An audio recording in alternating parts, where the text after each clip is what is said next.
Week 12 main slate is still pretty far down the road. We're going to try to preview it for today, breaking down game stacks we like, those we've got a pretty good read on. We're going to break down injuries to monitor as the week progresses, because those will be a bit harder to get a full handle on, and then top plays we're targeting as of now over on FanDuel for the Week 12 main slate. Welcome on into the Heat Check Fantasy Podcast. That's right here on the FanDuel Podcast Network and FanDuel Research. My name is Jim Sonis. I am a managing editor of digital media for FanDuel Research, joined here as I am for every preview show by Brandon Gdula. Check him out on Twitter at Gdula13.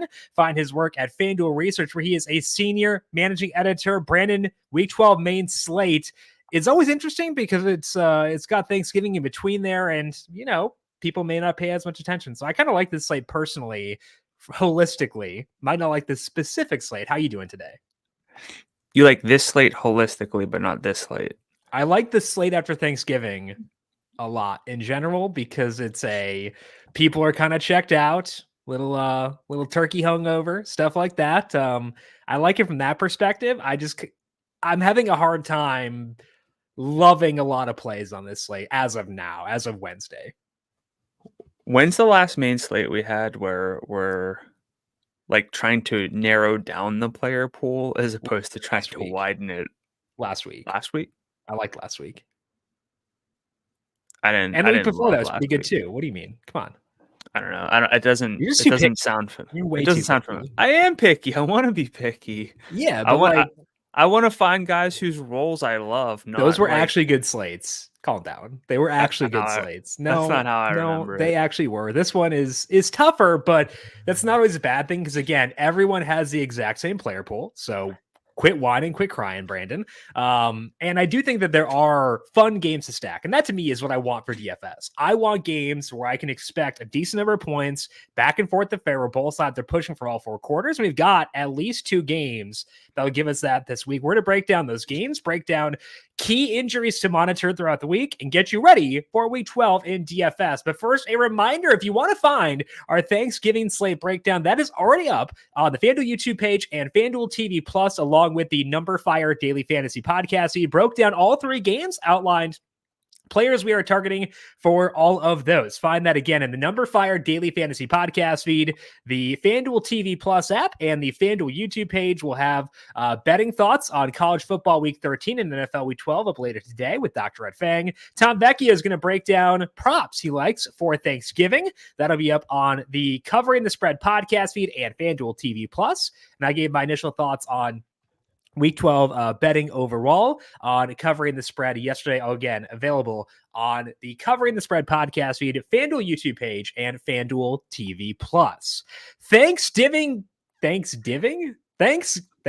it would have been, I guess. Thanksgiving Day calls for food, family. I read that in the wrong order. Wow. Okay. Again, authentic read here. Authentic, raw, uncut. The Heat Check Fantasy Podcast. Thanksgiving Day calls for family, food, and football. And with 3 marquee matchups in the NFL on Thursday, FanDuel's giving you the chance to win a share of $1 million in prizes. First place gets $200K for just a $9 entry fee. All you have to do is put together your best 9-player roster while staying under the salary cap. Then use FanDuel's live scoring feature to follow along as you compete for the top prize. With your choice of stars like Dak Prescott, Christian McCaffrey, and Amon-Ra St. Brown all set to take the field on Thursday, there are plenty of big names to use in your lineup. Turkey Day is coming quickly, so head over to FanDuel and get your lineups in today. Eligibility restrictions apply. Go to FanDuel.com or download the FanDuel app for more details for all of that. Also, bubbling in my throat. My goodness.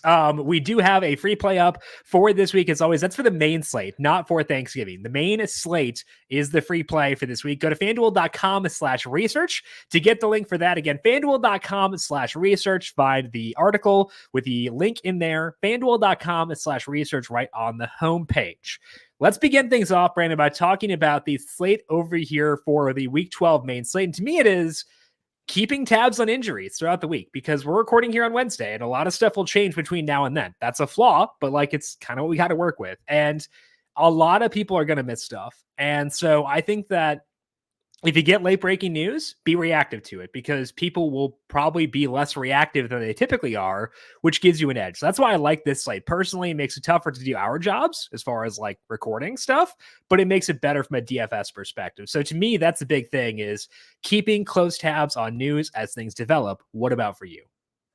Yeah, there's gonna be a lot of or a decent amount, I'll say, of like if then kind of statements with how we approach the slate. But if I'm gonna say something different, I think it's gonna be really trying to narrow down who I actively want to play in a main lineup, whatever that sort of means to you. Like if it's your only single entry lineup or your head to head lineup or whatever it is, I like to go through and find the plays I feel best with and put them in my lineup and figure out the rest from there.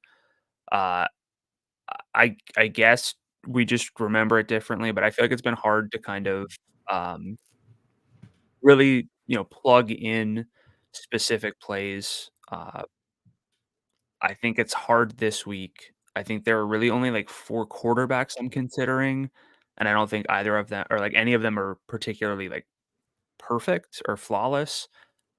Tight end, there's like 2.5 names that we like. One But of there's which one we feel really good about. That's nice. there's one we feel really good with, Yeah. and Trey McBride might be like where I start my lineups with, which is kind of Sure. crazy. But the other one's Travis Kelsey, and his salary's up, and we don't really have to like talk anyone into Kelsey, but there's a lack of certainty, and we can take advantage of that. But it also, it's uneasy to talk about this stuff on Wednesday whenever there are a lot of injuries that could kind of open things up or not. So that's where I am with the slate. I guess as usual, I'm just a little more pessimistic with Shocker. how and when we'll find that info, and you're willing to sort of assume the best in some situations, or assume that we'll get some certainty. So I think that's really the difference here between us. Yeah, if I were looking for positives on the slate, it is the game stacks. We have games that I like to stack. There are high totals, tight spreads. Love that as always. And there are actually, I would say, for the first time this year, legitimately solid value wide receivers who can get some downfield targets, get some upside. And that's pretty rare for this year. So it's still not like a slate I adore, but like it does have some positives for sure. And again, everyone's dealing with the same player pool. Yeah, I again, some of those receivers are contingent on injury news, so we might not get them. But We've already got maybe what injury we should news to the Saints, though. sure we do. But maybe one thing we should just talk about at the very top right here, the slate overview section, wide receiver flex, yes or no Yes. this week? Yeah, Yay. yeah. Running back is the weakest position of the week, I would say. I'd say tight end is. Tight end's worse. No, because we have one good player, one great play, very good play at tight end. There are no very good plays at running back, I don't think. I think there's So one. who? Kyron. Oh, coming off an injury, multi-week injury. Quarterback kind of stinks. Wish they had kept Goff. Anyway, I think Okay. yeah. Either way, running But back's sure, yeah. pretty weak. So receiver in the flex very much in play for this week. I will not be using receiver from the Bengals in the flex. So as we dive into the injury section, Joe Burrow will miss the remainder of the year due to a wrist injury, which stinks. Never want to lose good quarterback play. Jake Browning will take over as a starter beginning this week against the Steelers. Jamar Chase's salary did come down, but it's $8,100. And like I said in the recap podcast, I'm going to treat him basically like Garrett Wilson going forward, where gets a lot of targets and an inefficient offense. And I would not use Garrett Wilson at that salary against the Steelers. So any Bengals for you in this matchup? No. And what would you say to the idea that they'll lean on the run game more, and therefore Joe Mixon will get a lot of work? He's been inefficient this year. He's gotten plenty of work and he has not paid off. So I think we're on the same page there where hard pass, but it's a good question. On the other side, Steelers did fire Matt Canada as OC for this week. Does that alter your view of any of the Steelers against the Bengals here? Look, I need quarterbacks, but I don't think there are any value quarterbacks. So I'm not going to like roll the dice on Kenny Pickett when we have like 3 stud quarterbacks and maybe 2 to 3 more who can definitely put up ceiling games. The backfield's a timeshare. I think Jalen Warren's really good, but that's not necessarily enough. Yeah. And I don't see it with the receivers to kind of want to get there. I think that we have better options. So across the board, I'm not particularly interested. Yeah, Warren's snap rate last week was still around 45%, so I need that to come up. I know he's been very effective. He's been very fun, but I need that to come up before I get to him. Kyron Williams is slated to return for the Rams this week. They're clearly confident in his health because they released Darrell Henderson on Tuesday. Cooper Kupp listed as day-to-day with an ankle injury as well. We'll talk about the Rams in the trend section. Dawson Knox is eligible to come off IR this week for the Bills. In his absence, Dalton Kincaid and Khalil Shakir have both had really good roles. We'll talk about them in the bookmakers section. Dameon Pierce has a shot to return this week after missing the past 3 games. Got in a limited session on Friday, which is why I think he'll probably be back this week. They face the Jags Sunday. We'll talk about the impact of that on Devin Singletary and the rest of that team in the bookmakers section. Derek Carr is still in concussion protocol, but has time to clear before Sunday's game. So I think he'll still go, but Jameis Winston would go if Carr cannot go. They did place Michael Thomas on IR, meaning get a boost here for Rashid Shaheed and A.T. Perry. You'll talk about them in the trend section. Desmond Ridder has been reinstalled as the starter for the Falcons. They face the Saints. I don't think there's a difference, honestly, between the two of them. Like, sure, they are different humans, but I don't care. Any shift for you with it going back to Ridder? Not particularly. I would like to like the other side of this game because there are some Saints that I have interest in. One running back that we might need to talk about a little bit more is Alvin Kamara. So we'll talk about them more when we talk about the Saints, but I would like to be able to bring it back because I like multiple receivers for the Saints this week. I just don't quite know who or how. I took a look at Kyle Pitts because again, tight end it falls off pretty quickly. And you can make the case that if Kelsey doesn't have a great game, that you could just play someone like Kyle Pitts and take 7 points and be fine. But what about Bijan? It seems like you've been a little bit higher on Bijan Robinson than I've been. His salary is $7,400, so it's very reasonable. Yeah. But any Bijan for you, is he game stacks only or not even really in game stacks because you don't want to stack this Falcons offense? No, I think it's fine for game stacks. And I'll have a lot of Shaheed. Or not a lot. I'll have Shaheed and I'll have Olave. So I would be down to bring it back. I think the question is how I view him compared to Jonathan Taylor at 75, DeAndre Swift at 72, or Rashad White at 7,000. I think he's like in that nebulous tier with those guys where like, I don't know. I need to figure out how I want to rank that tier of players. I think they're all in play. Bijan had 22 carries in their final week before the bye week. Facing the Saints, whose defense is good, but I think it's been a bit inflated by the schedule they faced so far. So I do like Bijan. It's I don't know. I'm going back and forth. I think that the red zone roles of the guys around him, like JT, like DeAndre Swift, who's gotten better recently, and Rashad White, favor them. But I want to at least give him some long thought at 74. You were laughing. Why? It's just sad that we're rolling right past Josh Jacobs, who has like a really good role. I don't care. I know. If it burns me, it'll burn me. That's okay. I'm open to that. I've accepted my fate if that does happen. Darius Slayton. Oh, sorry. Any Bijan for you? I'd have to build, I think, more lineups than I'm going to build to get to Robinson. I'd rather even if you have like Shaheed or Olave. Yeah, because I don't think this is necessarily a game stack. I'd rather play like Rashad White and try to force something with okay, fair enough. Hopefully Josh Downs is fine, but we'll talk about that too. Darius Slayton hurt his arm against the Commanders. He is questionable for this week. Tommy DeVito showed life last week, which is why it's somewhat notable that Slayton is hurt. I'm not going to use any Giants against the Patriots. Are you? No. Good. Okay. We don't have any clarity on whether Michael Wilson will be able to play this week. He sat for the Cardinals in week 11 after re-injuring his shoulder late in the week. We'll talk about them and why that does matter in the trends section as well. But first, let's dig in now to our bookmaker section for this week. And let's start things off with, honestly, a pretty fun game between the Eagles and the Bills. We're right now at FanDuel Sportsbook. Eagles are 3-point favorites. Total in this game is 48.5. I bet the Bills here when they were at 3.5. So clearly I think that this game would be very competitive. Pretty high total in my model, despite the tight spread, which is tough to do, honestly. So not a lot of value to be had in this game. Do you see yourself forking over the necessary salary to stack this game, or are you going to look to lower salaried stacks elsewhere? I think that where this game starts is the quarterbacks, Mhm. because that also applies to the whole slate. We've got three what we would consider like superstar quarterbacks on the slate with Josh Allen, Jalen Hurts, and Patrick Mahomes.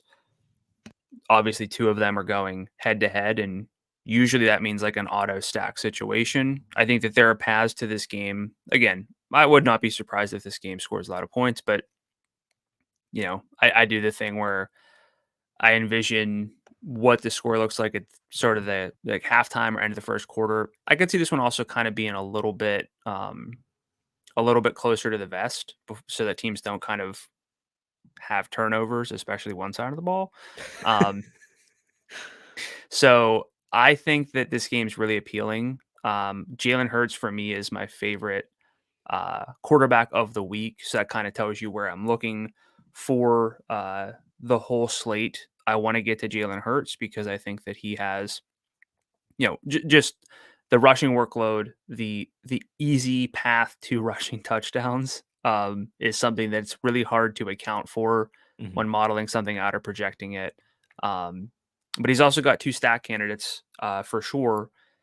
One of whom had a solid game, but his salary is reasonable. And Devontae Smith is 7,400, and one who has had huge games, but is coming off a really bad game, and the salary is elevated. So it's hard to stack Hurts with AJ Brown, but I think it's really appealing. The Mhm. lack of value is a little bit of a problem, but I do think that you can kind of mini stack these other games with value Yeah. to get to this game, and I think that that's something that's really, really appealing. So sounds like we're both high on this game, but what's your sort of primary path to getting here? So I agree that Hurts is QB1 considering salary right now. I think that he should be because of the rushing stuff. Looked a bit healthier, I thought, in that Chiefs game too. I know that he was like sacked like 37 times, but like was moving around a bit better. Had the most rush attempts he's had since he hurt his knee in that Jets game. So I thought that was encouraging overall, despite the lack of passing efficiency. I don't really expect that to be the case going forward with them. I would say though that like if I open up roster a projection Sunday morning and see that Josh Allen is closer to like 6%, whereas Hurts is 15 or so, I could see myself pivoting to Josh Allen. 5 rush attempts in that game against the Jets, despite the fact they were up big that entire game. I would not be shocked if, given how important these games are, they lean more on the Josh Allen leg effect because these are basically playoff games for the Bills right now. And we see quarterbacks run more in playoff games. So I could see myself using Josh Allen as a pivot to potentially get a supernova quarterback at a lower roster rate. So Allen is in consideration for me, which would also mean Stephon Diggs is. Now Diggs has been weird. He's always perpetually weird. The weirdest dude on the planet, I think. But like, do we expect that to continue?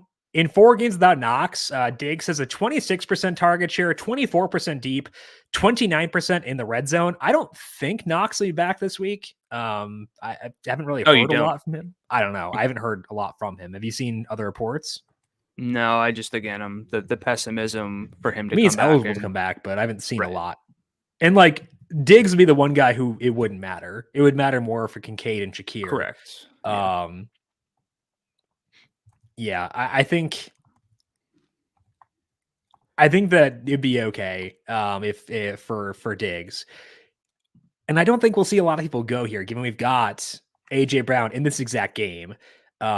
We've got some other receivers who are pretty solid. So I think that a Diggs Allen stack for single entry would be very, very fun if we get the read going in, which I think we will, that they'll be lower roster than the other guys. Have the vibes been weird enough for Diggs where you don't really want to do that, or what's your read on him? So he's like a strange case always, Yes. where his ceiling is quite high, Hmm. but for some reason he feels like some of these target totals are like absurd, but Hmm. you don't necessarily see. He's got the 33-point game, but other than that, basically 2 games at we'll give him 3 at 19.6 or higher, and like that's really good. But there are also a lot of these down games, Yeah. and it kind of feels like he just goes as Josh Allen goes. So if you're high on Allen, you might as well be high on Diggs. It's not always the case because like Allen had a good game last week. little bit of a different situation because the particular matchup with the Jets for Diggs there. But Yeah. if you're going to be in on Allen, I think Diggs is like, again, you talked about the roster rate for Allen. If you also pair him with Diggs, which is a little bit hard to do because of the salaries, your odds of having like a more unique lineup go Yeah. up exponentially. It's still hard to bring it back with value from the Eagles, but you can definitely do it with Devontae Smith very logically. But I think also DeAndre Swift deserves some attention. His role's I've been quite good. He's got a lot of receiving work. He has, we've been talking more and more about yardage upside in the past couple years. He has that, like he has breakaway ability, and he has like his receiving role has been really secure without Dallas Goedert from like a target share standpoint. So there are ways to do it without forcing in Allen, Diggs, and AJ Brown. So that's yeah. appealing. Yeah. DeAndre Swift's red zone role has also gotten a lot better. Kenneth Gainwell back in week 8 lost a fumble against the Commanders inside the red zone. And I think you saw a pretty immediate shift where they stopped using him there. In weeks 3 to 7, so that's where Gainwell was back. But before the fumble, Swift's red zone snap rate per next gen stats was 49%. It has been 79% in the 3 games since that red zone fumble for Gainwell. So he's still deal with Hurts. Like Hurts is still going to get the tush push touchdowns, and that matters a lot. But Swiss red zone share, which accounts for those Hurts rushes, is 45%.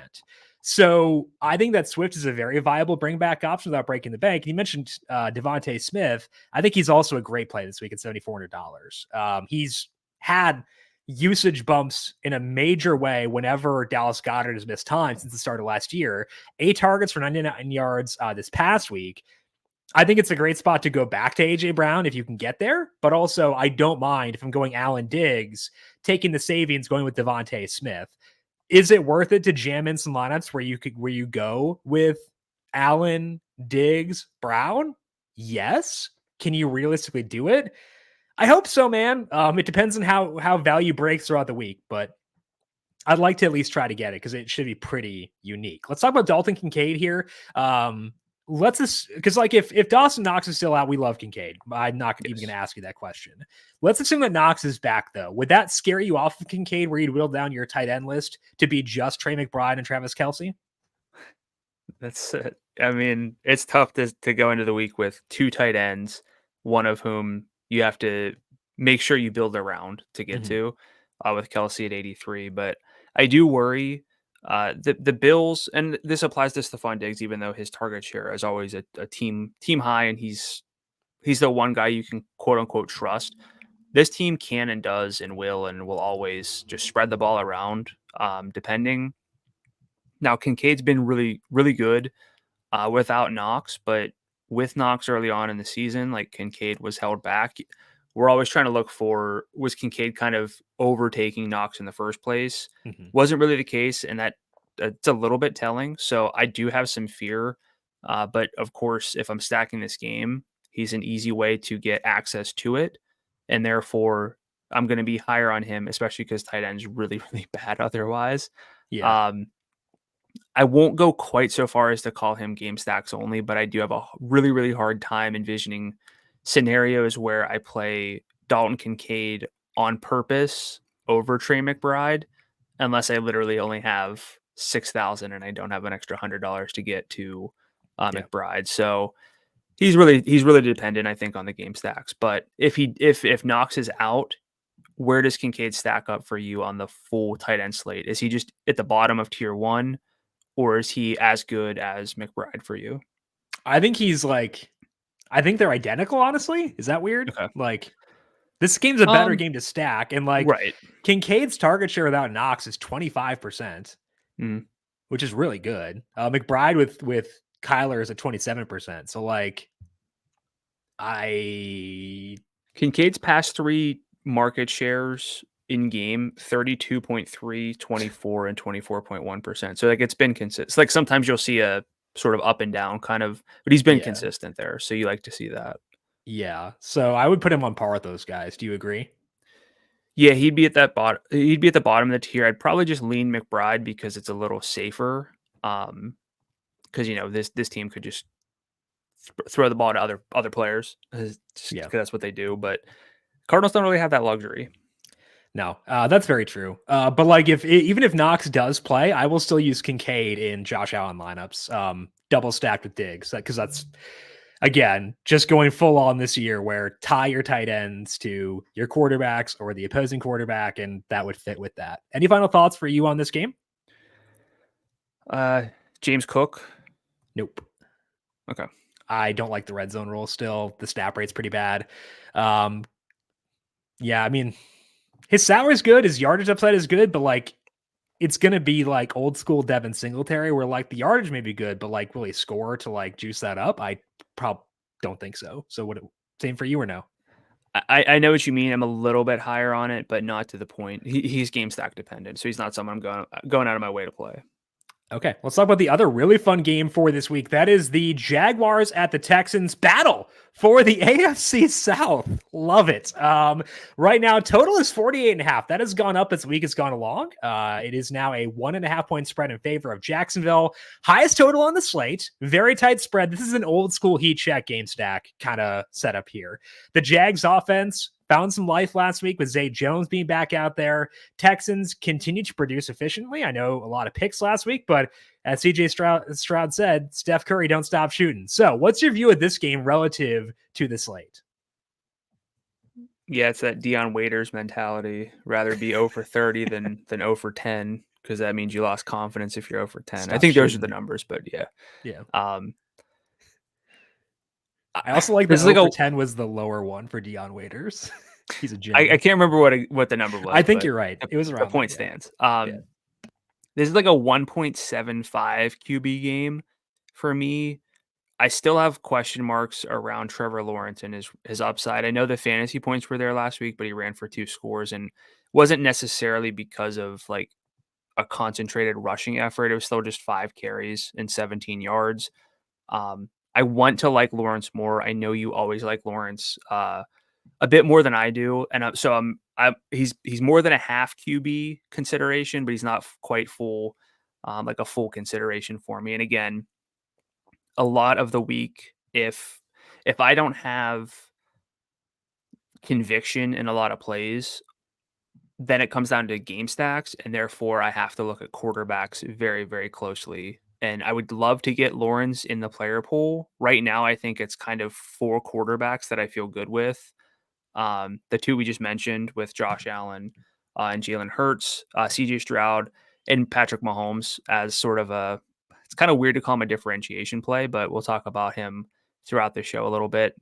Mhm. So I'd love to get Lawrence there. I just don't quite think he's in the tier, and I would have a hard time playing Lawrence over Stroud unless I'm sort of stacking this game and then creating the same lineup and then just swapping out the QBs in hopes that Lawrence sort of outpaces Stroud. So where are you with Lawrence, and how does that impact your view of the Jaguars offense? We'll start there. I'm high on Lawrence. The rushing point is fair, but I would say, let's say you take away every point he scored from rushing last week. That's still 20 FanDuel points, with even taking away the yardage. That's still 20 FanDuel points, which is not bad given he had only 2 passing touchdowns, and like the passing touchdown numbers for him have been suppressed all year. So I feel like he's probably due for some positive regression in terms of passing touchdowns, and they could come here because the Texans rank 24th against the pass based on numberFire schedule adjusted metrics, and they're 8th against the rush. So it's kind of sure, the rushing could come back to him from where it was last week, and should come back, because you don't expect 2 touchdowns ever unless it's Jalen Hurts. But the passing touchdown number should regress eventually as well. He's playing indoors, which he has done, I believe, once this year, twice. Week 1 against Indy, and then against the Saints game where he had that bad knee injury and still ran for 59 yards. So I think the knee is healthier now. We saw the upside last week against another pretty poor pass defense. This game should be competitive. It's a traditional like heat check game stack. I think that makes Lawrence pretty attractive. Your point of I don't know if I can put him above Stroud is fair. Like I love Stroud, so I can't push back on that necessarily, but I think that's why I'm okay considering Lawrence here. Do you keep track of specific red zone stats for your models? I keep track of like running back stuff. And Okay. for whatever reason, like not only does Lawrence not have a lot of passing touchdowns, but like ETN's red zone rush share or red zone share sucks. It's 32%, which for his salary is too low. So like it's weird the way it breaks down. They've had a lot of like turnovers inside the red zone, which I think is why that Yeah. number for him is low. I was looking because my numbers. I'm gonna run this with numberFire's database too. It might take a second, but I think they've just been a really bad red zone team. They have. It's a lot Um, of turnovers. Let a me lot of actually turnover find this here. offensive. But like that's why they've had those like dumb losses, is because they've had so many like red zone turnovers. Like they're I love the Jaguars and I bet them a Yeah. ton last year, but they're infuriating. Okay. Oh, I Well, left their defense checked just on. Dummy. 1 pick, 3 fumbles lost. Yeah. So anyway, they've been a bad red zone team. They're a So negative 0.33 passing net expected points per dropback inside the red zone this year. Negative points. Nah, they've been positive rushing, but like that's better than only the Jets. yeah. That's tough. So like I think it's just flukiness inside the red zone. Probably. And that lends like that's why I like this game overall. Yeah. But and I'm sure the Texans are due for some negative regression as well. I don't think Just so. because but like they've been like decent. They've been like average, so I'll take that. But yeah, I'm just higher on Stroud. I will play Lawrence, but he's not quite in that same tier. So talk to me about the pass catchers here. And See, and who you Moonroof like. gets it. CJ Stroud baller. I agree. Yeah. Good job, Moonroof. You're the new host of the Heat Check. Sorry, Brandon. You've been replaced. That's all we need to say. That was the whole point, I assume. Pass catchers here are also pretty sick, I think. Did you ask about pass catchers? Is that what you asked? I did, yeah. Okay, Sorry, cool. Got a UPS delivery, and I heard them honk. he always beeps when he comes by, so That's very kind. I got real distracted. That's very kind. Let's talk about the Texans side first. Tank Dell, Nico Collins, both good to go. Not sure if Noah Brown will play in this game. He missed last week with a knee injury, but Dell and Collins have been pretty consistent, even if there's been Noah Brown being active. Look at the games where Tank Dell has been a full-time starter, so basically lopping off week one, omitting the game where he got hurt early, missing the game, or omitting the game he missed, and omitting the game that Collins missed. It's a 6-game sample. In that sample, Dell has a 23% target share with 37% of the deep work. Collins has a 22% target share, only 21% deep, but 33% red zone share, including 5 red zone targets last week. And we have seen Nico Collins have big games. So I love Tank Dell. He's been very kind to me so far this year, and I will use him here. But I also do think there is credence to checking out Nico Collins at 69 is kind of like a bounce back type spot for him. He did have a huge game back in week 2 when they were taking on Indy. That game, we did see Tank Dell start for that one. It was his first game as starter, but like, I still think Tank Dell has ceiling game potential. I will use both, but like, if you give me one lineup, I might consider Nico at a reduced roster rate and reduced salary. What about for you for those two guys specifically? Yeah, there are a lot of receiver tandems I like this week, and this is one of them. On the other side of this game, we have one of them. I prefer Tank Dell, which is a really easy thing to say, but when it comes down to the salary, and if it's the difference between, well, I don't want to say Hurts and Stroud in this instance because I'd be stacking this game if I'm trying to play like Nico. Right. But there is a difference here, and Nico Collins has a really good role. And as you mentioned, we know that he has upside. Yeah. I think the role is not quite like it's a full tier below, so I think the salary discrepancy is justified. Correct. But for the salary here, great play. Would definitely not oppose playing Nico in my main lineup, especially because on the other side of this game, we've got Calvin Ridley, we've got Christian Kirk at very similar salaries. So you can get that mid-range mini stack here. Hardest part's going to be figuring out who you prefer. Yeah. So any leans there? So I'd probably go Kirk just because he's coming off more of a down game than Ridley is. I used Ridley last week because of the matchup with Tennessee, but also Nate Tice on the Athletic Football Show talked about how they can use Ridley in less static ways when Zay Jones is active. So like I got on Ridley because Nate was saying that entering the game. And So I think that last week was not super fluky. And honestly, if you look at the games that Jones has played, Ridley has a 26% target share with 38% of the deep targets and 43% inside the red zone. One potential concern here could be that Derek Stingley is now healthy for the Texans, and he'll work more outside than inside. So I think it's very similar, honestly, to the Texans, where I like both, and I have no objections to both. I might just go to Kirk because he's coming off the lesser game than what Ridley is, but it's not like I think that Ridley's a better process play. Similar, I think Tank Dell's a better process play. But if I can get lower roster rate and lower salary on these two guys, then I'm fine taking that route personally. Yeah, and we've just seen this team be fine leaning on Christian Kirk plenty. So I would probably lean Kirk from just a pure regression standpoint as well. Yeah. But again, I'm not gonna be upset if I can play Calvin Ridley. I think this also might be another situation where I play the same lineup and try to just swap out Ridley for Kirk for Ridley. That's something I like to do because I don't like being one play away from a really good lineup just because I'd rather do that than to just build a whole new lineup with a different quarterback and like a whole different structure. That's my process. And this is one of the most obvious and one of the easiest ways, easiest situations that we could do that. Pretty much it's a combo game where I want to get Stroud combined with Dell and Ridley, Stroud combined with Dell and Kirk, stuff like that for me. Yeah. Let's finish here by talking about the backfield. Travis Etienne's salary, $8,600, lost some snaps to Dearness Johnson before that game got out of hand last week. 75% snap rate for Etienne in the first three quarters. Snap rate the past two games has been down.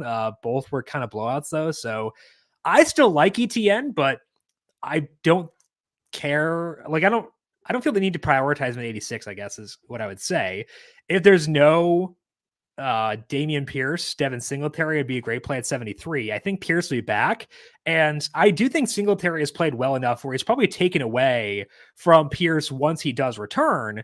But I don't think it'll be enough to justify him at 73, given he's not the world's best, most explosive running back. So I think the running backs here are more underwhelming. What about you? I would say that ETN we're always looking for like pivot plays and ways to kind of think about the game a little bit differently. And that could be, you mentioned Nico Collins instead of Tank Dell. It could be Christian Kirk instead of Calvin Ridley because Ridley has come off the big game. But one of the simplest ways to differentiate is if people like the passing offense, look at the running back, if it makes sense. And I think it does for ETN. 88% first half snap rate last week. He's just a really good running back. And again, would it surprise anyone? You mentioned his red zone role is not phenomenal, but this team's got some weird red zone stuff going on overall. If this does turn into a back and forth affair, ETN putting up, leading this slate in scrimmage yards for running backs would not surprise anyone. If he scored, wouldn't surprise anyone. So I think ETN's like borderline someone I want to prioritize, but probably won't quite get there. Okay. Any final thoughts for you on this game? I was going to ask about tight ends, but you can. I mean, Schultz and Ingram are there, and they're like fine. I don't feel the need to get to either personally. I think that like Schultz is a better role. I just I don't know, man. It's so hard for me to get there when his salary is $6,800. That's really high, I think. Yeah. Ingram's 58. Like, that's more tolerable, but like he just hasn't shown any juice this year in terms of like fantasy upside. So he hasn't scored yet this year either. And that eventually has to change. Yeah. Okay. That's fair. And if we have the Lawrence touchdown regression, that translates to everyone. So will you get to Ingram or no? I'm much more likely to play Ingram than Schultz for sure. Like, look, we have Kelsey, we have Trey McBride. Potentially Kincaid. If not those guys, I'd probably look at Ingram next. Okay. Because I like the game. It's the game we're stacking. So I think that's the right process play here. You mentioned Kelsey. Let's talk about him because right now the Chiefs actually have the highest implied total on the slate. That is at 26.25. Total is 43 here with the Chiefs favored by 9.5. We just saw this offense stall out against the Eagles, and that's how happened pretty often recently. But the Raiders defense sucks. So good bounce back spot here for the Chiefs. What's your level of interest in the Chiefs pieces here and any bringbacks on the Raiders side? Do you think we would get a level of contrarianism on the Chiefs here? Or do you think everyone's just going to go there? I think there will be contrarianism on Kelsey specifically because hasn't had great games recently. His knees kind of like banged up right now. So I don't think Kelsey will be super high rostered personally. I remember talking in like week 2 or 3, if we can get Lamar Jackson and Mark Andrews at lower popularity than they should be, like, I mean, and like that worked out that game. It was a tough matchup, but like this is not a tough matchup. And look, we almost exclusively look at the data. And I know Kelsey fumbled in the red zone, but with what else Mahomes had going on with the receivers, something tells me Kelsey might be in store for like 15 or 16 targets. It's the narrative part that has me wanting to go here as well. I agree. Yeah. So I would love to get to Kelsey in my main lineup. So my question to you is he a true priority, or do you like McBride enough where you don't think you have to justify an extra, what, 2,200 in salary to get there? So I want to make sure I am pretty heavily overweight on Kelsey relative to the field. I think that's my main goal this week. So however many lineups I need to like shove him in to make sure I get that where I can benefit if he goes off, that's what I want. That's like my key goal for this week. And I would say honestly, like if you give me one lineup, I might be trying to jam Kelsey into it. Like that does come at the expense of stacking Bills, Eagles, like from the fun guys perspective. It means I'm pretty much shoehorned into stacking Texans, Jags, but I might do that anyway, honestly. So if you give me 2 single entry teams, he is in one of them and he might be in the first one. So I think that's where I'm at on Kelsey right now. And then is Mahomes there, or do you think it's more okay? I think Kelsey absorbs enough of Mahomes' production where I get access to Mahomes via Kelsey. Yeah, it's really tough with Mahomes. Like there's only so much he can do. He does have a 400-yard game, but 2 other 300-yard games, and those were 305 and 306. Like, would it surprise me if he puts up 30? No. Do I think his path is as easy to get to 30 compared to Allen and Hurts? I think it's a lot harder because he just doesn't have a lot of help. Yeah, I agree. And I don't know if he's going to run for 40 yards in this matchup because he probably won't need to. Correct. So I think he's QB5 for me behind the 4 quarterbacks in the 2 games we discussed earlier. Is that too low? It's basically, I think he's the QB4. Sure. But it depends on where we are with Lawrence. Yeah, and I'm higher on Lawrence than you, so that's right. That's the difference there. So we're kind of on the same page, honestly. Yeah. I think it's those 5, and then I would have to be talked into playing any other quarterbacks this week. I might though, like I might still kind of take your approach of like I should have Mahomes lineups. Like even though he's QB5 for me, like I don't want to use 5 quarterbacks. It's more than I usually use, but like it does make sense to try to get there, but he will not be in consideration for like if I have 3 stuff like that. I think the best case against forcing in Mahomes is that it's really hard to bring this one back. Yes. With a lot of confidence. That's fair. So if you want to go that route. Yeah. That's fair. Let's talk about the receivers. They all suck. Rashee Rice is $5,700. His snap rate did not get better this past week, which is annoying coming out of the bye week. Marquez Valdez-Scantling is what he is. But Justin Watson got 11 targets. His salary is 51. If you look at the games, since Watson came back off of his injury, he actually has an 18% target share. He has 42% of the deep targets and 30% inside the red zone. Is that enough where you consider him at 51, especially when they're indoors, which means the deep shots may be more efficient than usual this week? Or is that a trap off of a massive target load last week? So you said since he came back from his injury? Yeah. 3 games. He had 3 games? Yeah. So then his route rates would have been 44%, 75, and 66%. Yeah, he's back in the first one So because the elbow injury is pretty rough. So I'm including that game because it makes him look yeah, worse, because I want to make him look worse, so I don't use him as much. well, that's what I was getting at is Yeah. if you do it that way, he looks even better. Correct. I mean,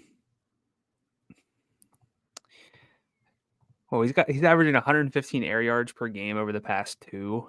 Yeah. With his routes up. Yeah. 5 downfield targets per game. I think if I showed you this profile and just hid the name and said he I'd was be tied all to over Patrick it. Mahomes, like Yeah. I don't know. I would say then if you want to get to Mahomes and Kelsey to be different, you can just plug in Watson too. Correct. That's what I was kind of getting at, is I think that's the route potentially. That is appealing. Yeah. I can say now that I'll have a non-zero number of Justin Watson lineups. Yeah. Where do you rank him compared to Rashid Shaheed? I'll throw Tutu Atwell in there if we assume Cooper Kupp does not go. And then let's assume there's no Michael Wilson, and we can toss Greg Dortch in there. Where does Watson grade out for you compared to the other high ADOT type, non-physically imposing wide receivers? Although I guess he's a little bit taller. I don't remember, but behind Shaheed, he's 6'2". Sorry, didn't mean to slander him. Yeah, he's pretty big. Yeah, he's fast too. Yeah, sounds like you're selling yourself on him. I'd go Shaheed first. Sure, I agree. Like Tutu Atwell has shown things already. There's a big gap in quarterback play. Mm-hmm. And who else was it? Dortch, if there's no Michael Wilson.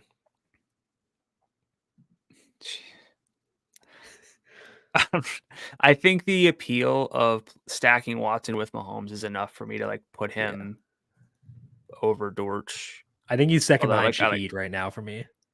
Yeah. The more I think about it. So and then all right, so we're again, if you told me someone was at like in his role has been it's been 2 weeks. Also, like everyone else on the team stinks. Like they, like there's a reason he's getting snaps. Like, if he just, I don't, and he was the target on that 4th down play too. So I know he let it go right through his hands. That did happen. Yeah. I think he's worth considering. Rashee Rice's ADOT the past 2 games with Watson up is 2.9. I know people like him. I know it's easy to sort of talk yourself into it, but I don't quite think I'm there. I'd rather play Watson, which is I have been there in the past. I'm okay missing out right now. If his path of burning us is almost non-existent. It's 2 touchdowns. That's what he need. There's not enough volume. Yeah. There's not enough like high leverage work. Like again, we talked about this on the Thanksgiving show. You need more than just one, but like Watson is averaging 5 downfield targets per game over the past 2. That's more.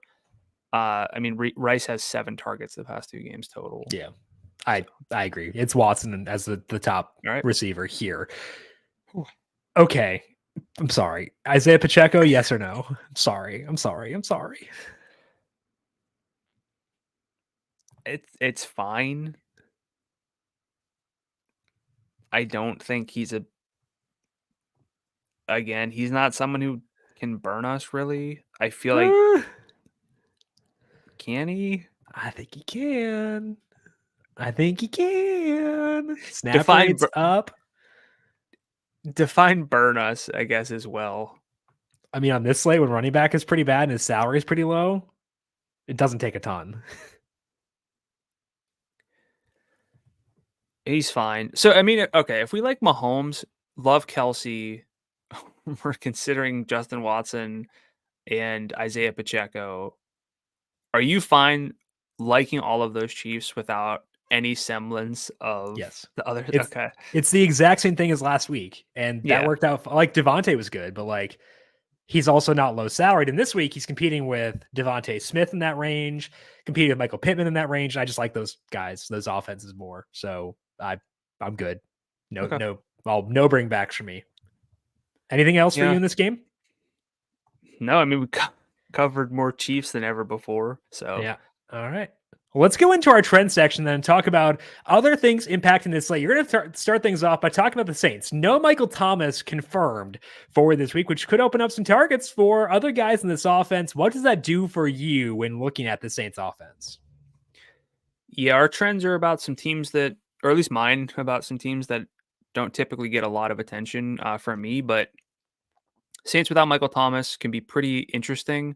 In week 10, Thomas left after just 2 snaps. So we saw Chris Olave draw 9 targets for 94 yards and a touchdown. He had 179 air yards and 8 deep targets, which for me are targets traveling at least 10 yards downfield. A.T. Perry had an 89% route rate with 4 targets, but Rashid Shaheed also drew 9 targets on an 80% route rate, just 24 yards, but 90 air yards and 3 downfield targets.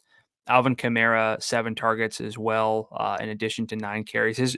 His rushing workload lately has been, I think, 9 in 2 straight games, which you don't love, but he is making up for it with a lot of targets, and that definitely helps. You can kind of double a running back's targets and sort of get an equivalent carry workload based on historical averages. So definitely want to make sure that I'm at least considering Alvin Kamara. But last year we saw Shaheed in an elevated role for a few weeks without Michael Thomas. And if you try to adjust for games without Thomas, but with Alvin Kamara and Chris Olave and Shaheed, it's kind of like 3 games that I'm keying in on. And in those, the starting quarterback was Andy Dalton. But in those matchups, Chris Olave, 30.3% target share, 48% of the team's air yards for 7.7 targets per game, 91 air yards per game.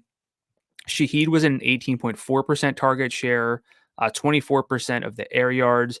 Kamara, 7.9% target share, but better rushing workload than he's seen the past 2 weeks with 17 carries per game, which, I mean, he's just 2 games removed from basically, I think it was, I just looked this up, 17-17 before 2 straight games with 9 carries. So I think there's still a level of like Kamara here that I probably should be a little bit higher on, but the salary of 8,700 makes it easier for me to sort of downplay it a bit. But Derek Carr, if he's the starter, has been pretty average, even if you adjust for opponents faced. But facing a funnel defense, 22nd in adjusted pass defense, 5th in adjusted rush defense, according to numberFire metrics. Derek Carr's faced a lot of pass defenses, 20th or worse. In those, 235 yards, 1 touchdown per game, played right to the level of the opponent. So I don't think he's like elevating things. So I'm not that concerned if he's in or out this week. It's more about the target shares. I think Chris Olave with his downfield work, it's something I've talked about a few times. Tons of downfield work, but a little bit underperforming. Shaheed, really fun play. He's a heat check favorite. Kamara at 87, again, a little bit elevated. And then I will again call out, A.T. Perry playing, being relevant, but I think I'd have a harder time with that based on what we've seen from Shaheed historically. So where are you with the Saints? How many of them are in play for you? Olave and Shaheed for sure. I think that you're right on Kamara. The sample I have on him is since Jamal Williams came back, he still has 13 carries and 7.8 targets per game in that span. That's really good for this slate. Like he has almost 3 more adjusted opportunities per game than any other running back in the slate in each guy's most relevant sample. So that's like a decent gap. So like he's worth considering. I just don't know if I want to allocate 8,700 to a running back when I could go with AJ Brown at that same basically salary instead, or Stephon Diggs. So it's more so about the receivers than Kamara himself. Shaheed, like I've done research in the past about what circumstances lead to big games for value receivers, and it's guys who get with high ADOTs playing in spots where either their offense will be efficient or there's a lot of passing volume. And I think the passing volume aspect should be here, given it's a pretty tight spread, high enough total for 2023, and it's indoors. So like that's why I ranked him first among those value receivers. We've seen him get targets in the past. Like you said, 18% target share in that sample. That's pretty good for a guy of his mold. And like, I think I have a Saints money line ticket. I would worry about that if Jameis starts. I don't worry as much about the pass catchers if Jameis starts. So Downgrade for betting, fine for fantasy. So I think Shaheed has a good shot to be in my primary, like my first lineup I build this week, just because I need to save salary to get to Kelsey, and I like the way he shapes up. And we know that the injury exists. Yes. So like we're not it's not contingent, which is helpful, but again, we need to be like willing and able to pivot. Yeah. Based on injuries up until Sunday morning. The one thing with Kamara now is like it's again like sort of that funnel defense. Yeah. Maybe he just is. gets double-digit targets out of the backfield. Fine. Good by me. So I still wouldn't put him as like a core play, but I do think that I've probably been a little bit too low on him. Him versus ETN, what you got? It's like I'd still want to go ETN because I just think that game's going to be a lot more back and forth. I think I like Kamara more. I should probably like Kamara more, but yeah, I think the game environment point is fair. Okay, let's talk about the Rams here. I'm going to go through them with Kyren Williams and also without Cooper Kupp, just in case he does want to be ruled out later on this week. Kyren will be back, though. So let's start with that, and we can chat about the pass catches later on. The fact that they released Darrell Henderson Tuesday, a pretty positive sign for the expectations from out the gate. Now, I will say, similar to Devon Achane last week, I do want him to be full by Friday, and Achane never got a full practice in last week, so that was a red flag. So I want to see the practice reports on Kyren first. If he's full on Wednesday, arrows up, baby. But do want that by Friday. At least they're also in the playoff hunt, weirdly. So like they have an incentive to push him. I didn't think they would be, but like they still are. So there's incentive to make him trot on out there. And Williams' role before his injury was awesome. He averaged 16.2 carries, 4 targets per game. His red zone share was 61%. Like a good mark for a running back is 40%. A very good mark is 44%. He was at 61%. Bananas. He would also benefit if Kupp can't go because he was at 27 carries plus 2x targets per game while Kupp was out. His salary is 82. It's not a great running back slate, so I would not be shocked if I do wind up on Kyren Williams this week. I think he's a top 4 at least running back play for this week. Let's talk Kupp. As you know, Puka Nacua got a lot of work when he was out to start this year. 33% target share with a 36% deep target share. Tutu Atwell was a 22% overall. And that's with Van Jefferson playing, getting a 10% target share, and Van's now gone. Atwell's deep target share was 32%. He did hit 100 yards once. It's 77 in another. Matthew Stafford, I don't think is playing as well right now as he was earlier on this year. Maybe not as healthy. But I do think there's at least a window to consider Atwell at 57. I prefer Watson and prefer Shaheed over him, but Atwell would be a consideration if I have too much of those guys. Need to differentiate a little bit. So good matchup here for the Rams against the Cardinals. We'll have at least one guy worth looking at in Kyren. We may have 2 with Nacua and Atwell if Kupp sits. So what's your level of comfort with those guys, given how weird the Rams offense has been since Stafford started to kind of fall apart? So Kyron's workload's been one of the best in football when he's been healthy, and I'll talk more about it. He's one of my player picks with the assumption that he's good to go. I think they wouldn't. I think the fact that they released Henderson so quickly is a good sign for, you know, I don't expect him to be just like limited and very questionable to go into Sunday. That might be something that's why I don't like to read into injury stuff too much because I can always get it wrong. But with the assumption that he's full by Friday, I think he's potentially the best running back play of the slate with how good his workload is and frankly how good I think he is just as a running back. And the more that I talk about the slate, like if we get Kyren limited on Friday or just getting to full by Friday, and I'm a little bit hesitant, like we have ETN, I think we have Kamara. I have other ways to go, but with the assumption that he's full in practice this week, I think he's the best running back play. I would like Tutu Atwell. I've liked him in past weeks, but I feel like when I watch Red Zone and I see the Rams, they play a lot, of course, in the afternoon. So you see a little bit more of them than other teams just because there are fewer games. I feel like Matthew Stafford gets like walloped like 3 or 4 times a game. It just, I don't know. And he's got to get back up and like, I don't know.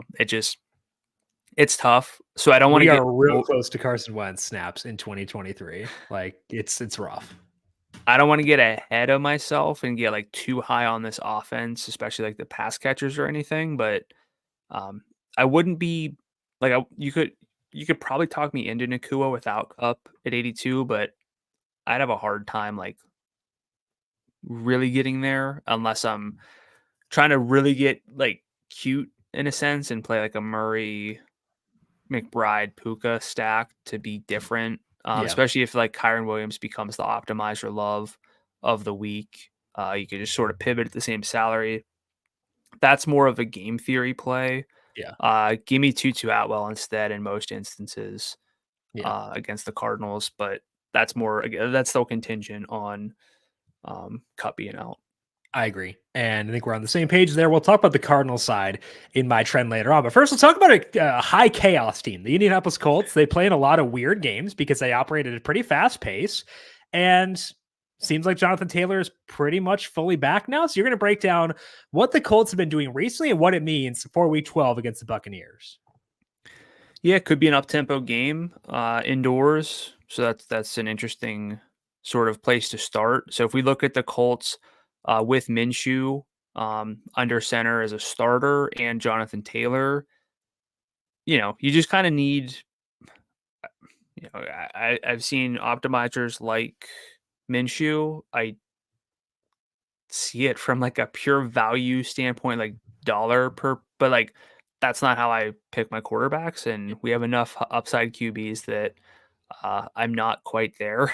But what I want to see is like at least average efficiency, and he's had that. If you adjust his dropbacks for opponents faced, he is a perfectly 0.00 in terms of EPA per dropback. Again, with that opponent uh, adjustment, so you would expect if he played to the level of his opponents, he'd be at a 0. He's at a 0. 233 yards, round up 234, I guess. 1.2 touchdowns. So like it's enough to keep this offense afloat, and that's the best I can ask for these non-elite offenses at this point. And it's a better situation than we have for some other offenses with backup quarterbacks. But in this split, Michael Pittman has a 32% target share. It's 10.4 per game, 4 downfield targets per game. I like to give weight, like I use weighted targets. They're hard to like talk about, but if you give proper value for like red zone and downfield targets, he's sort of averaging 14.4 targets per game. That's really appealing. Josh Downs is a tricky one to look at for the full sample, but almost a 17% target share with 2 downfield and a solid 8 out of 9.4 yards. But his role's been down due to a knee injury. Isaiah McKenzie's been playing more. This is something that I need to monitor because I would love Downs if he's full in practice. Salary's 5,900 again indoors, and if you look at just the 3 full games in this split, 20.5% target share, almost 73 yards per game. I think he's again. I know we're gonna end the show. Things to remember: track the injuries, make sure you're around on Sunday to update if you're traveling, all that kind of stuff. But also spend time with your family, prioritize that. But um, Downs is potentially a key to unlocking the slate for me because if we have multiple true value receivers, that makes stacking the Bills and Eagles a lot more fun. But I think the main name here, and I guess I don't want to undersell Michael Pittman, but it'd be Jonathan Taylor. His snap rate is trending up quickly 49, 61, 75, and 89% over the past 4 games. So I'd sort of make that line of demarcation the past 2 games where it's been over a 75% snap rate. 20 and a half carries per game, 3 targets per game, just 72 scrimmage yards per game. But we know that Taylor's capable of overcoming circumstances. The problem is that the Bucs are again a really good rush defense. You can kind of cherry pick some matchups where they've been a little bit more generous to opposing running backs. Like DeAndre Swift had a good game against them, but they're top 5, top 6 according to a lot of metrics this far into the season. The salary of 7,500 does help account for that. But this game could be interesting if the pace is up, if it's a little bit more back and forth. Again, I don't want to undersell Michael Pittman at 7,600.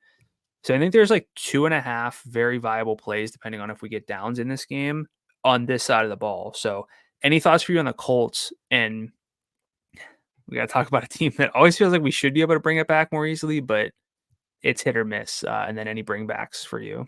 Yeah, I'm definitely in on Taylor. The matchup does worry me for sure. When they're healthy, they're like insanely good, and like it's a Mhm. conscious thing they do. Now, the 49ers were able to move the ball against them on the ground last week, but that's also Kyle Shanahan. And like I have a lot of respect for Shane Steichen, but like it's not quite Shanahan, obviously.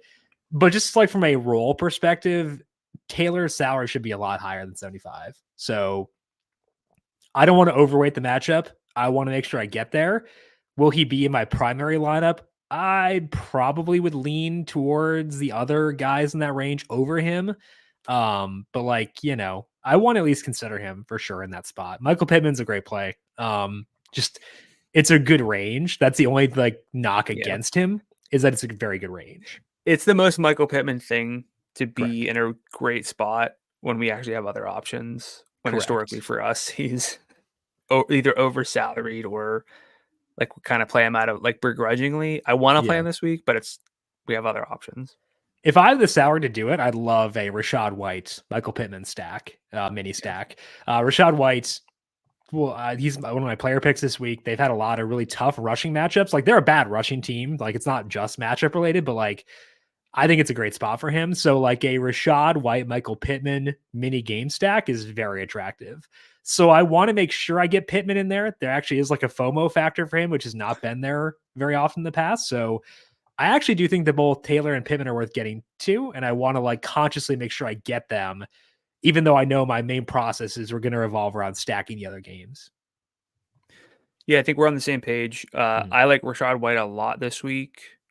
I feel like you've been a little more clued in on the Buccaneers receivers than I have. Like you tend to have stronger takes on them where I'm like, I guess if I need to. Yeah, But Mike Evans' Evans' salary salary, keeps rising, which is annoying. like I get it, but Yeah. it's a lot of touchdowns, which you want to see, but you Yeah. also don't want to see a lot of touchdowns driving up a salary because it's Godwin sort of is masking like Godwin's 64. I want to see some yardage upside at some point. He had 114 earlier this year, but that was when he's Evans one got hurt in the game. he has one touchdown all year. He has like a very good red zone shares. Like he's due for regression. Maybe it's a Pittman Godwin stack or a JT Godwin stack. I think Godwin's still in play. Like I wish I could have more faith in the yardage upside. That's like I don't care about the touchdown. It's the yardage upside that bothers me more with him more I than don't care about anything. the touchdowns because if you give him like But like one sort of touchdown with like 60 yards is going to be like maybe 15 FanDuel points. Like that's sure, but then at that rate, because again, the cutoff point for me is 85 yards or 2 touchdowns. but if he catches a touchdown, he's going to get extra yards on that play. Sure, but I don't know. I will use him. He's better than everyone else in that range. Like if you I was gonna say, can we do a quick scroll from below Christian? If you put me Kirk? below Christian Kirk, I'm not doing Cortland Sutton. Like he's the best guy below Christian Kirk. But Right. I'd rather Is he some may say salary. the only? Yeah. Why is Demario Douglas 61? Oh gosh, this is stupid. Okay. Like he's better than that range, but I'd rather just avoid that range. I will use Chris Godwin begrudgingly because he gets work and is due for touchdown regression, and I like this game, but like I just worry about yardage upside. Would you consider him in a primary lineup because No. you can? Okay. I would rather get to the guys above and below him than be in this range. Okay. Like if I could not make anything else work and I didn't really want to go down to Shaheed to get up and I had 64 left, yeah, I'll take Godwin. That's fine. But I'm going to build around other guys more. Let's finish up with my trend here. Talking about the Cardinals with Kyler Murray. 2-game sample now, so we can check in on what things have looked like so far. Not a ton of efficiency yet. Kyler's at negative 0.06 passing net expected points per dropback. Josh Dobbs was at negative 0.08. Kyler was at 0.03 last year. So still not going to be the world's most efficient offense, even if things will tick up, which I think they will, but not a ton of efficiency. Murray's running as much as you would like. He has 6.5 carries per game for 42 yards per game. Now, he scored rushing touchdowns in both games, so fantasy totals are inflated, but the attempts should be there for Kyler. That's enough to make him in consideration at 8,000, but I'm going to go with CJ Stroud and Trevor Lawrence above him in a better game for stacking. So I probably won't use Kyler personally. I am still on board with Trey McBride. 27% target share in 2 games with Murray, 1.5 deep targets per game. Didn't come through last week when I had about 75% Trey McBride, but at 61, he's still undersalaried, I think. I don't want to go at Marquise Brown or Rondale Moore. Brown, multiple deep targets in both games. Target share is 15% overall, though. The one guy I could see using is Greg Dortch if Michael Wilson can't play again. Dortch is at 1.4 yards per route run since the start of last year, and he's earned a target share of 19% or earned a target on 19% of his routes, which is not bad. Dortch actually ran more routes than Rondale Moore did last week. 8 targets, 76 yards. 2 of those targets were deep. So although it's 8 out overall, it's pretty low at 6.2. That's because he gets some screens and stuff like that. Salary for Dortch is $4,800, and I'll be there if Wilson can't go. James Conner, snap rates of 63 and 69% in 2 games. Nice. He hasn't been super efficient. Both the Texans and Falcons are pretty good against the run, better than the Rams are. Receptive to Conner, but ultimately unlikely to get there. So McBride is definitely in. Dortch would be in if Wilson were to sit. Kyler and Conner, fringe considerations for me, but probably not going to get there. Any different reads for you on this offense right now?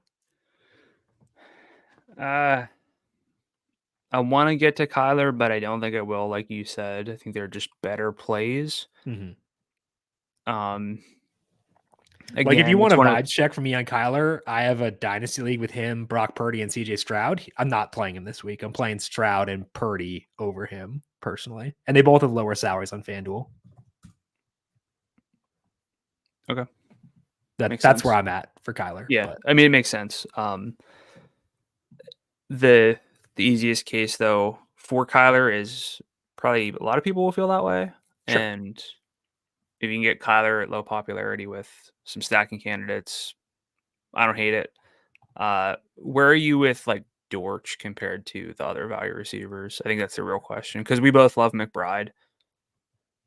I like Rashid Shaheed and Justin Watson more, but if I need to get down to 48, I'm receptive to it, I think is what I would say. Yeah. And as someone who's liked Marquise Brown a lot, I feel like I'm out. Yeah. Which sucks.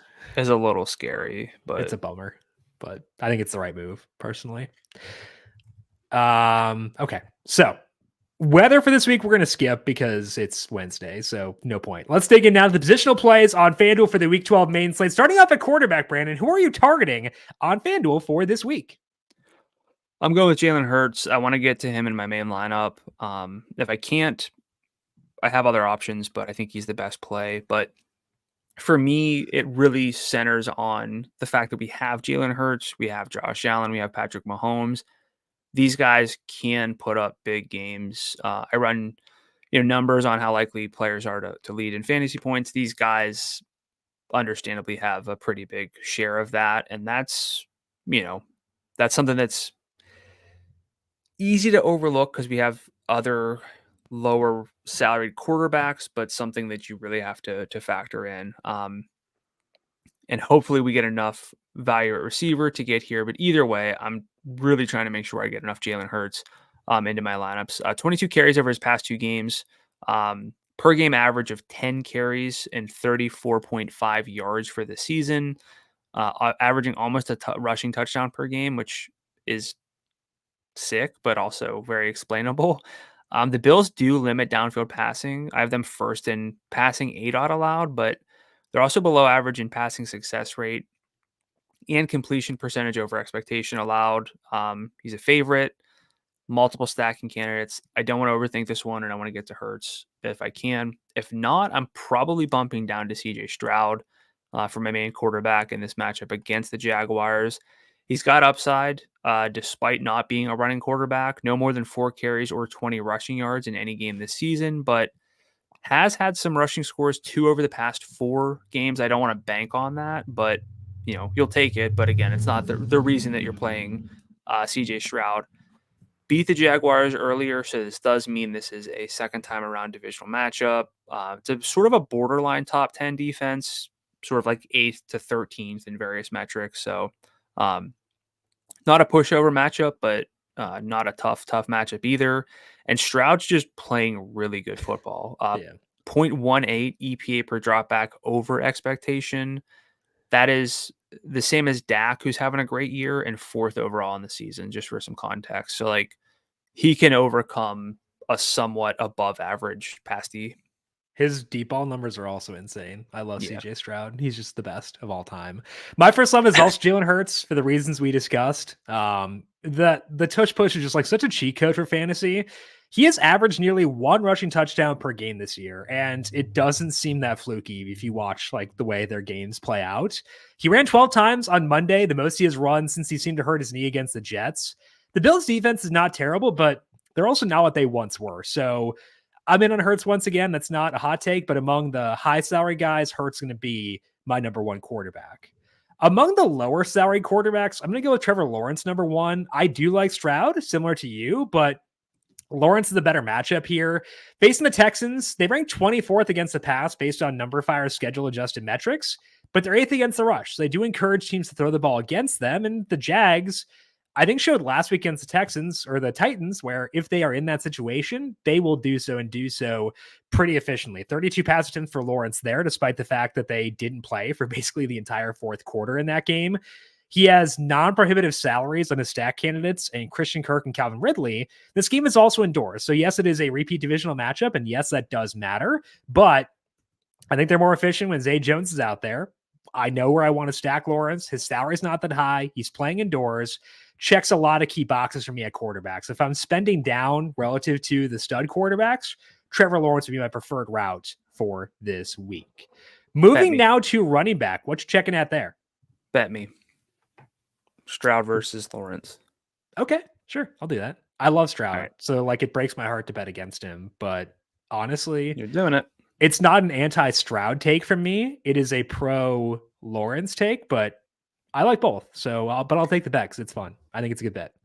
And it makes sense because Lawrence is underperforming and Stroud's potentially maybe a little bit overperforming, but I also don't think he is. I think he's just awesome. It's sticky sauce.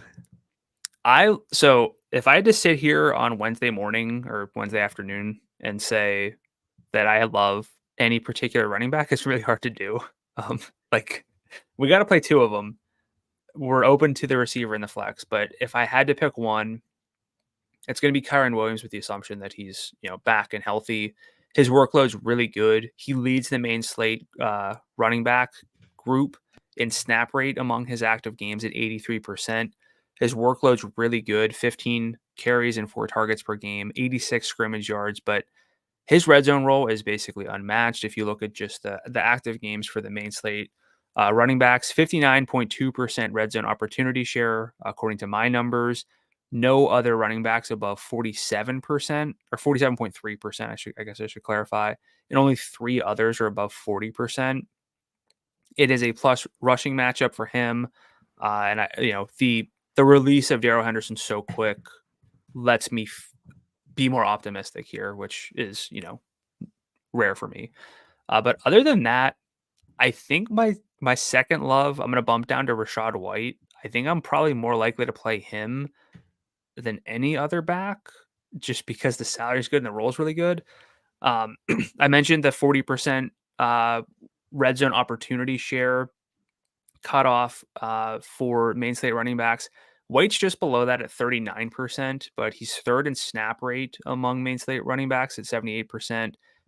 Great receiving role as well. 13% target share, 4.4 targets per game, 35 yards per game as a receiver. Only Alvin Kamara at 43.6 yards per game has more receiving yards per game among the main slate backs. Good matchup or good enough up tempo. I like this one as my sort of second love. For my third love, I'm going to bump back up in terms of you're going in order of preference, not salary. I was like, where are you going for who are you getting at below 7,000? I was like very confused. Okay, cool. Yeah, I don't love the matchup, but I think the role is just way better. And than the salary indicates for Jonathan Taylor. Again, incredibly tough matchup, and we know that that's just the case for the Bucs. But if you can tell me that I can roster a running back on a bad running back slate who just played 89% of the snaps and is not 12 weeks worth of hits into the season, High I'll take that. total, tight spread. Potential to go back and forth at least. I'm just going to take it for Taylor. Again, my question to you once you're done is just going to be, which running back do you think you're going to like lock in? Because I want to hear what you have to say about that. But tell me your loves, and then we'll try to put a bow on this as of Wednesday afternoon. So I agree with you that Kyron's a good play. And for cash games, I like Kyron. I want to talk about a guy that we have not mentioned on the show, a team we have not mentioned on the show yet, for good reason, to be clear.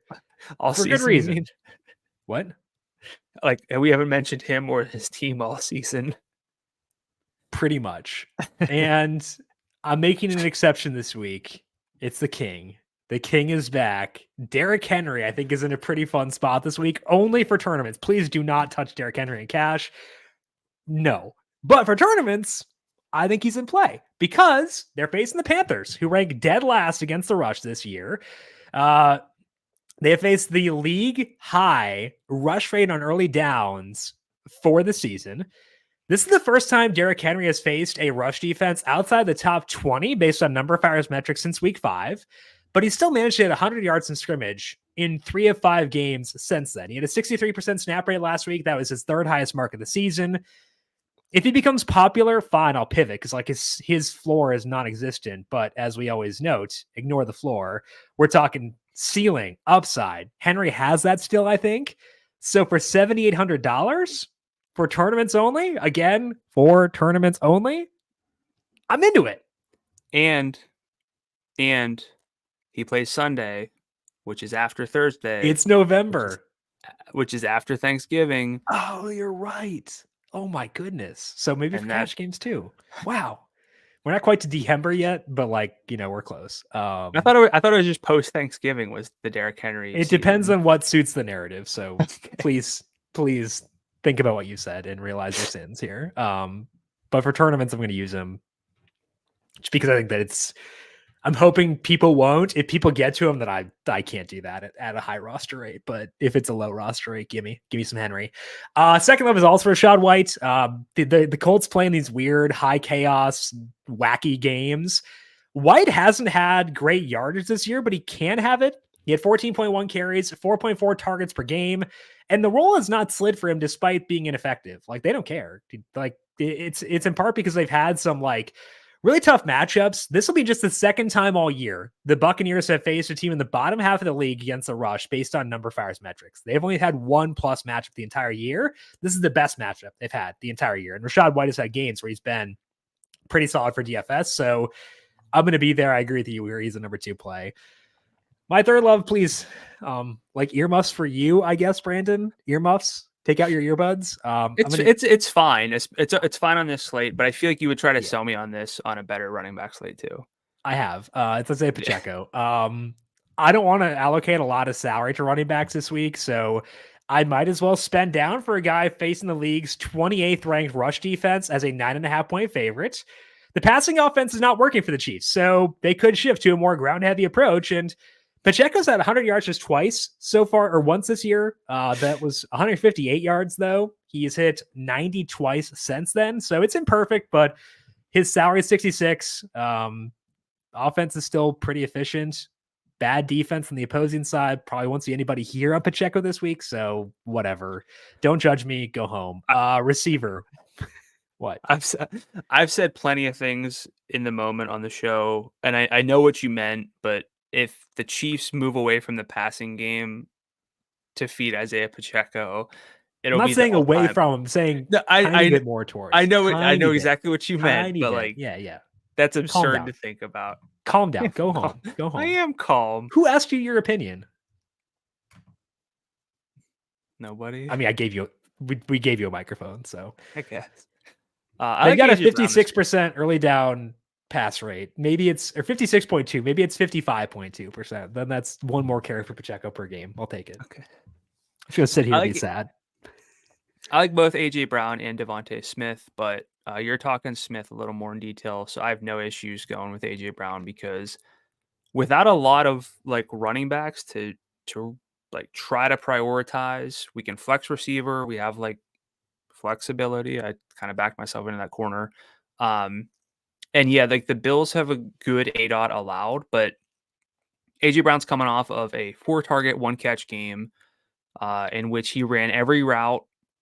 His catch rate over expectation was minus 17.7. He toasted a cornerback and didn't get a pass because of a blitz. I think this stuff matters for someone as good as AJ Brown, where like they're gonna make sure he gets the ball in a game where they're probably they're playing a really good team again, but they're gonna need to throw it. And if I can get AJ Brown coming off of a down game at I'd say maybe an over salaried salary, I'll take that. If you look back at his games last year without Dallas Goedert, he led the team with a 29% target share, 95 yards per game. Again, coming off of what could have been a really good game, even on 4 targets with that long touchdown. I don't want to overthink it, and I want to try to get to AJ Brown. As you mentioned, AJ Brown versus Alvin Kamara. Historically, we've always sided with the running backs. I think I might go AJ Brown this week, even though that there's a potential. Again, there's a lot more volatility with receiver, but boy, his ceiling is big. Second love, I'm going to go with Nico Collins. Can easily go with Tank Dell here, but if I'm going a little more salary sensitive here, going to go Nico. Since he returned in week 11 to a 76.1% snap rate, 29% target share. He's just, I think he's got a big ceiling in the right situations. And I think this is one of those right situations. So it's not as safe as I might like, maybe for some other receivers, particularly on the other side of this game. But Nico Collins tied to my sort of favorite quarterback pivot play, which calling CJ Stroud a pivot's kind of a stretch. But if I'm not playing those superstars, Stroud's where I want to go. So pairing him with Nico Collins. Whoa. That implies he's not. Come on. Well, yeah. If you're not playing one of the higher salaried superstars, there you go. Sure. Yeah. He's just like a revise and resubmit, please. Will do. But Nico had those 11 targets last week. 5 of them were downfield, 5 in the red zone. So, like, again, the path there is pretty obvious in a game that we like. And we have a couple value receivers that we've talked about. I don't necessarily know if I would put too many of them in the firm absolute love want to play. I would probably be highest on Rashid Shaheed if I had to pick right now, but I really don't want to overlook Christian Kirk at a salary of 6,800. So I'm just going to make him my third love here because we talked in passing contingent based on a lot of the value receivers. But Kirk was coming off of an 11 target game of his own, 104 yards. And Zay Jones' return kind of cooled off there, but he still led the team in routes with 88%. It's potentially a back and forth game. And if you look at 4 games with all 3, so Ridley, Zay Jones, and Kirk active, Ridley leads with a 25.5% target share, but Kirk's at 22%. So about 20% of the air yards. Just feels like we don't talk about floor a lot, but it feels like there's a combination of floor and ceiling with what Christian Kirk offers us. So at that salary in a game I like, I don't want to overthink it. And if the alternative is Chris Godwin, I probably want to get to Christian Kirk. Yeah, I agree with that as well. My first level receiver is going to be Devontae Smith. He had 8 targets in week 11 against the Chiefs. 2 of those were deep and 1 was inside the red zone.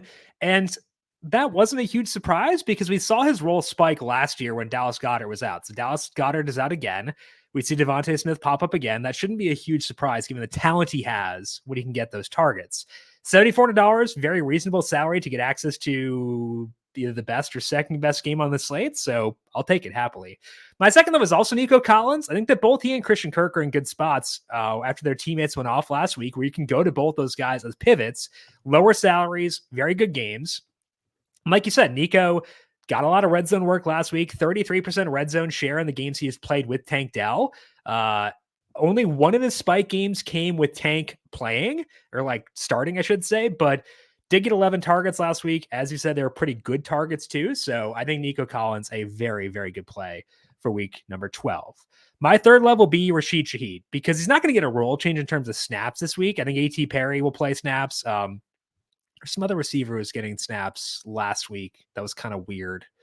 And I think they brought back Marquez Callaway as well. But there's one less target earner out there, and I think that's a good thing for Shaheed. 18% target share in games last year where he had a legitimate role and Thomas was not there. He had 9 with Thomas getting banged up in week 10, and he has a 27% deep target share this year while sharing the field with Thomas. They're playing indoors, playing against a bad pass defense. Not a bad game to stack. So Rashid Shaheed is like the best value receiver we've had pretty much all year. Like the guy who most fits like my jam. So I feel like I should be pretty okay with him. I do like Justin Watson. Don't mind Greg Dortch if there's no Michael Wilson. Receptive to Tutu Atwell, but to me, Shaheed is the top guy of that heap. Tight end. Yeah. Do you like Josh Downs if he's good? I like Shaheed more. But would you like Downs? He's around Atwell, I would say, for me. I think I'd be higher. That's fair. More than Shaheed, though? No. Shaheed's our guy. Yeah. Okay. Everything else is sort of somewhat contingent. Watson at 51 or Downs at 59 for you? Downs at full by Friday. Okay, fair enough. Tight end, what you doing there? Oh, you had 2 things. Sorry. Yeah, well, I don't know what you were thinking, but in week 10, so the most recent game for the Saints, Perry and Olave 89% of the routes, Shaheed 80%, Juwan Johnson 59%, nobody else above 13%. So okay, I don't know who you're thinking of, but those 3 guys were elevated as receivers. I don't know.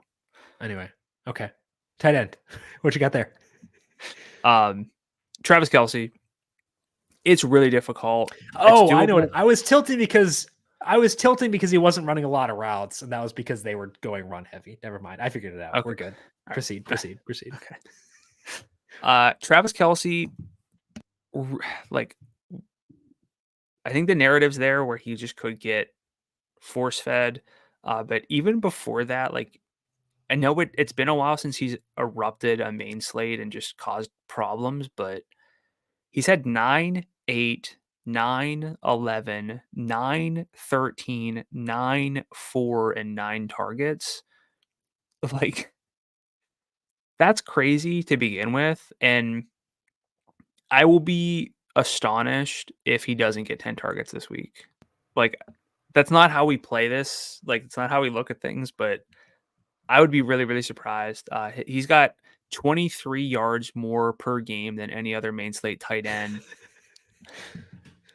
He's at 71. He hasn't even been fully healthy this year. And Las Vegas is also top 6 matchup in terms of catch rate over expectation allowed to tight ends. So I think he just gets peppered, and you got to go out of your way to prioritize him a bit, but without the need to force in a ton of like $8,000 running backs. Kelce deserves a long look. And then, of course, otherwise, it's Trey McBride standing out at 6,100. The breakout is still there with Kyler back, so it wasn't just sort of a Josh Dobbs situation. His single-game target shares with Kyler are 29% and 24.1%. So 8 targets per game, 3.0 downfield per game, 87 yards per game. My adjusted numbers as well have the Rams as the worst tight end defense, and those adjust on like a player level basis in terms of fantasy points per target. So like, I'm not going to overthink. If I can't get to Kelce, I'm going to play McBride, and hopefully Dawson Knox rests up. Yes, rest up Dawson Knox. We can have 3 guys here, but I agree with you. The top 2 guys are Travis Kelce and Trey McBride.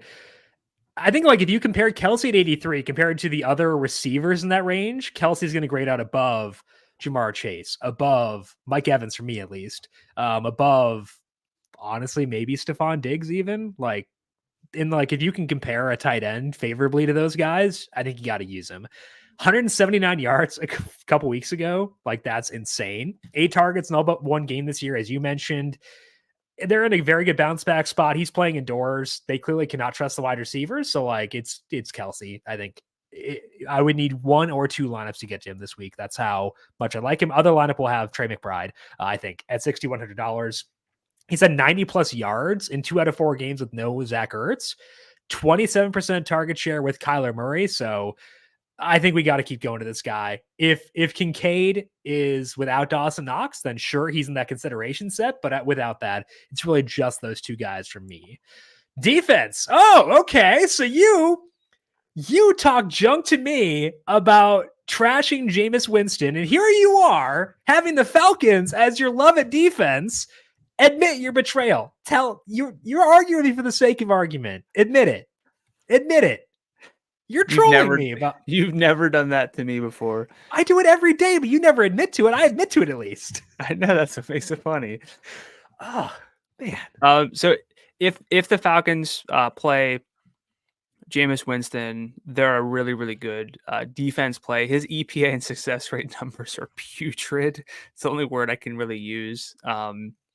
He's got like a high havoc play rate for better or worse. And I still like this. Like, this doesn't change the way that I feel about like Olave and Shaheed, but you want sacks, you want interceptions, you want, like, again, that havoc level of defensive scores.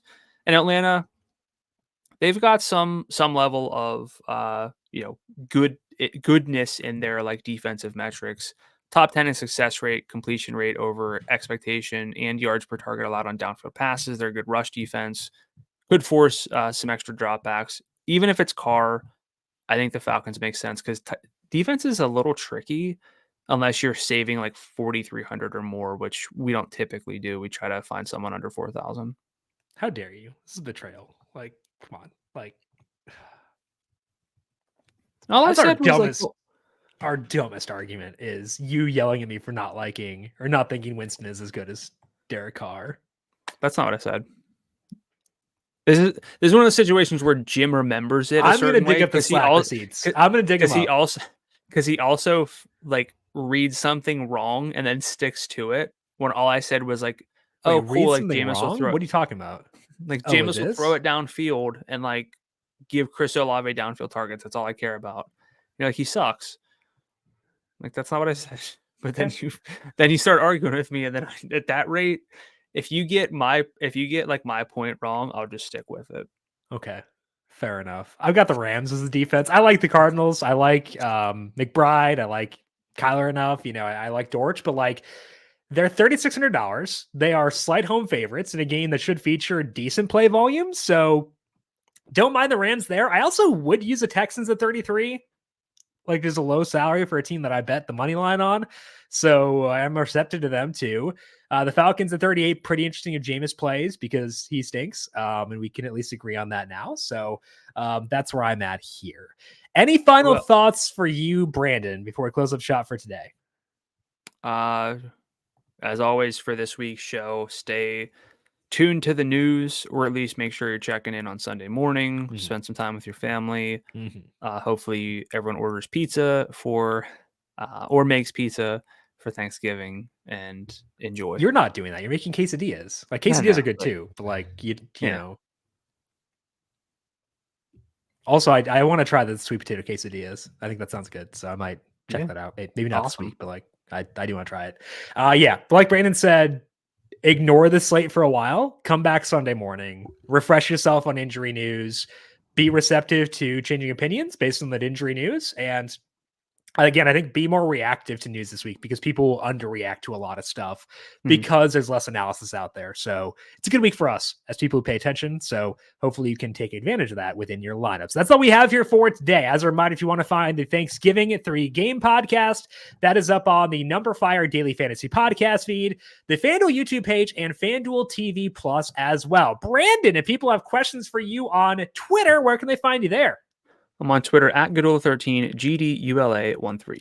And I am on Twitter at Jim Sonis, JIMSANNES. You can find me on Threads at Jim.Sonis. You can find FanDuel Research on Twitter at FanDuel Research. Happy Thanksgiving to you, Brandon. Happy Thanksgiving to you, all of you listeners out there. Good luck to you with your lineups in both the Thanksgiving and the main slate. We'll talk to you once again Monday to wrap it all up. This has been the Heat Check Fantasy Podcast right here on the FanDuel Podcast Network.